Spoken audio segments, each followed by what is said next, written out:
channel. This is the Anxiety Theory here, Nicole. Today we have a very interesting topic. We will be discussing panic disorder. What is panic disorder, and also what are some symptoms? And lastly, what you can do to relieve yourself out of an actual panic attack. So stay tuned. So a lot of you ask, well, what is a panic attack? Many people aren't specifically sure as to what a panic attack is. They just know it's a very scary thing and it can be very uncomfortable. So a panic attack is something that's very abrupt. It's a huge surge of intense fear that happens within like minutes and sometimes even seconds, and it takes your body over, almost paralyzing you. So a panic attack can be qualified if it has 4 or more of these symptoms. So number 1, palpitations or a fast heart rate. So this can be as though you feel like an elephant is sitting on your chest. Some people have been linked to go to the actual emergency room because they feel like they are having an actual heart attack. So instead of being diagnosed with something medical as far as like cardiac wise with your heart, they can find nothing on an EKG, they run labs, everything seems to come back normal. So next they divert it to a psychiatric disorder or a panic disorder. So a lot of times people will have the fast heartbeat, heart rate, and it's called palpitation. Number 2, you may have sweating, and this can be either someone can see it visibly, or people will say, did somebody throw a cup of water on you? It will be a little bit visible.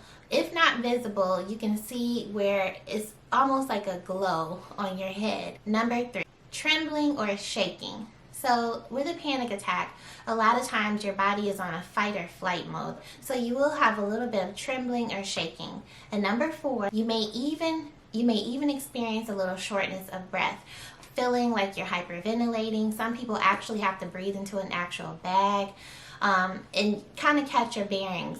So I tell people some ways that you can treat it right then and there. If you are starting to get worked up, are starting to feel like you can't breathe, put something cool on your face. You might have to splash your face with some cool water. You may have to grab onto something that's really cool, whether that is like a chair or like open the freezer door, put your face in really quickly. Just something to quickly calm you down with that surge of energy that's going through your body, making you go into an actual panic attack. And I also tell people, sit down on a cool surface. So if you have hardwood floors, this is excellent. Or if you have a basement, a lot of people have like the linoleum floors in their basement, or either like a concrete floor. Sit somewhere and hold it where it's cool. So it's cool on your bottom and also cool on your hands. And this kind of internally helps to bring you out of an actual panic attack and slow things down. So those are the first 4 symptoms, but there are a few more. So I'll go ahead and state them today for the video, just to give you guys some more heads up as far as things to look for. So the next one, which is number 5, is feeling like you're choking. A lot of people will say, oh, I feel like I swallowed something, or like you just keep swallowing, like you feel like your throat is closing up. This is a sign of panic attack. Number 6 is having nausea or abdominal distress. A lot of people feel like they have to vomit, or they actually will go ahead and throw up. Number 8 is feeling dizzy. A lot of people will pass out and actually faint, or they may feel lightheaded, like they are going to pass out. They'll instantly start to feel either really cool or really hot and go into like where they're seeing floaties and actually go down. The next one is having chills or heat sensations, which is the one I just talked about, with you having sensation of either feeling really flushed or feeling very cold. Your hands get cold, your feet get cold, and it's almost like a clammy feeling. The next one, you may also have a little numbness and tingling, and this comes with the surge of energy or the surge of fear that's running through your body. The next one is really kind of more of a rare one, but it does happen, especially in like severe panic attacks, is almost feeling out of touch with reality, or a sense of derealization. So like nothing is real, like almost like you see yourself going through the panic attack and like floating over yourself, or you'll feel like an out-of-body experience. The next one is having suicidal thoughts, or feeling like you're actually, going a little bit, I don't like to say it, but feel like you're going crazy. And lastly, the fear of dying. A lot of people will say, oh, I know I'm going to die. I feel like this is just the end. And that's not a good feeling. At that time, you're definitely in panic disorder and need to seek out some help. So as you guys know, panic disorder is very serious, and it does a lot of times need to be dealt with medically or through therapy. Cognitive behavioral therapy is good.